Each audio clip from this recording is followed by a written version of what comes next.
Magandang buhay, panibagong araw, panibagong recipe na naman ang ating maibabahagi at ito ay magluluto tayo ng Century Tuna Nuggets. Sa isang lata ng Century Tuna, strainer lang natin para tanggalin ang juice at ilagay sa mixing bowl. At mag-add tayo ng garlic at mag-add din tayo dyan ng potatoes na hiniwa ko ng maliliit at sibuyas na hiniwa ko rin ng maliliit at carrots na hiniwa ko rin ng maliliit. At ilagay din natin ang sibuyas dahon. At naglagay din ako ng asin, paminta at garlic powder. At naglagay din ako ng isang itlog. At naglagay din ako ng Knorr seasoning. At naglagay din ako ng breadcrumbs. At i-mix natin gamit ang ating kamay na mayroon tayong plastic globe. Ganyan, i-mix natin ng mabuti para mahalo lahat.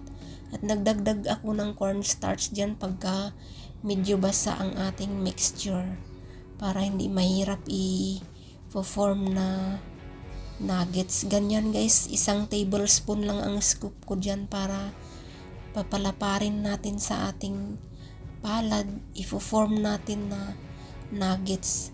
At yan, na-form na natin lahat at i-fried na. Sa isang pot, dito natin i-fried, magdagdag tayo ng mantika. Papainitin lang natin at ilagay natin pira-piraso ang ating ginawang tuna nuggets. Kailangan mainit ang mantika para hindi siya mababad sa mantika. At kapag nag-brown na siya or golden brown, babaliktarin na natin. Hintayin lang natin na mag-golden brown para maganda tingnan ng ating tuna nuggets. Gusto ito ng mga bata pagka halimbawa nag-school yung mga bata, pwede ito pabaon sa kanila.